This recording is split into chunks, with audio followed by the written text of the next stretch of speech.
আমার স্বাক্ষর বাজিকা পাখির জন্য ভেজাল মুক্ত পুঁইশাক নিতে চলে এসেছি ছাদে। হ্যালো এভরিওয়ান, আসসালামু আলাইকুম, welcome back to my another blog. বেলকুনিতে আমার একটি টবে পুঁইশাক লাগানো ছিল, তার সাথে একটি পাখির কেজ ছিল। পাখিগুলো কেজের ভিতর থেকে টবের পুঁইশাকের দু একটা পাতা খেয়েছিল, খেয়াল করেছিলাম। এটা বেশ অনেকদিন আগের ঘটনা, আমার জানা ছিল না বাজিকা পাখি পুঁইশাক খায় কি খায় না। তাই আজ হঠাৎ করে ভাবলাম পাখিদেরকে পুঁইশাক খেতে দেই, তার জন্যই ছাদে আসা। মূলত ছাদের বেশ কয়েকটি টবে আমি পুঁইশাক লাগিয়েছিলাম, তার থেকেই পুঁইশাক নিতে চলে এসেছি। পুঁইশাক নিয়ে যখন বাসায় ফিরছিলাম তখন দেখলাম আজকের আকাশটা অনেক সুন্দর। ছাদ থেকে পুঁইশাক নিয়ে এসে ট্যাবের পানিতে ধুয়ে নিয়েছি, যদিও শাকগুলো পরিষ্কারই ছিল। যেহেতু আমি বিকেলবেলা ছাদে গিয়েছিলাম আর বিকেলে প্রচুর রোদ ছিল, যার কারণে শাকগুলো নেতিয়ে গিয়েছিল, এর জন্য আমি মূলত শাকগুলো ধুয়ে নিয়েছি। পুঁইশাকগুলো পেয়ে আমার বাজিকা পাখি কি অবস্থা করছে তা তো আপনারা নিজেদের চোখে দেখতেই পাচ্ছেন।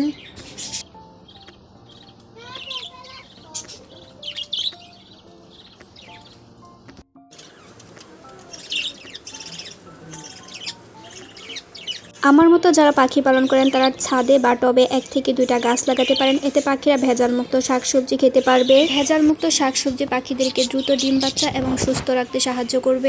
গাছ লাগানোর ক্ষেত্রে কিন্তু আপনারা আপনাদের পাখিদের পছন্দ অপছন্দ বিবেচনা করে গাছ লাগাতে পারেন। আমি আমার বাজিকা পাখিদেরকে ফার্স্ট টাইম পুঁইশাক খেতে দিয়েছি, এর আগে আমার জানা ছিল না যে ওরা পুঁইশাক খেতে পছন্দ করে। এটা পাখির পুঁইশাক খাওয়ার এই এক্সপ্রেশন দেখেই বোঝা যাচ্ছে ওরা কতটা মজা করে খাচ্ছে।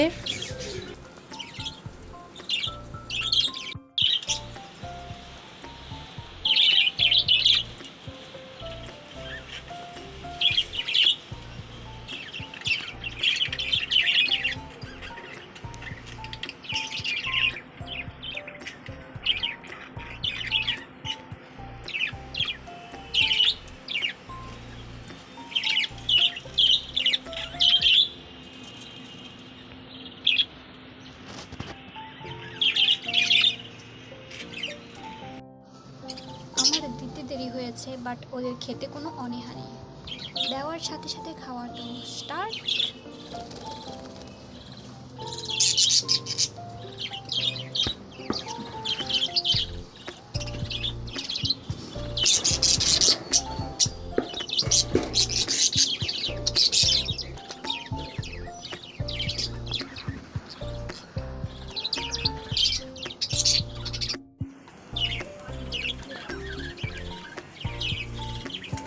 ব্লগ দেখার আমন্ত্রণ জানিয়ে আজকের মতো এখানে শেষ করছি। নতুন কোনো সময় আবার নতুন কোনো টপিক নিয়ে আপনাদের সামনে হাজির হয়ে যাব। আজকের ব্লগটি যদি আপনাদের একটু হলেও উপকারে আসে তাহলে একটি লাইক দিয়ে দিবেন, আর চাইলে চ্যানেলটি সাবস্ক্রাইব করে বেল আইকনে অল দিয়ে রাখতে পারেন, যাতে পরবর্তী ব্লগ দেওয়ার সাথে সাথে সবার আগে আপনাদের নোটিফিকেশনে চলে যায়। আমাকে সাপোর্ট করে আমার পাশে আছেন তাদেরকে অসংখ্য ধন্যবাদ আমাকে সাপোর্ট করার জন্য। তো এখানে শেষ করছি, ততক্ষণে সবাই ভালো থাকবেন, সুস্থ থাকবেন। আল্লাহ হাফেজ, থ্যাঙ্কস ফর ওয়াচিং, আসসালামু আলাইকুম।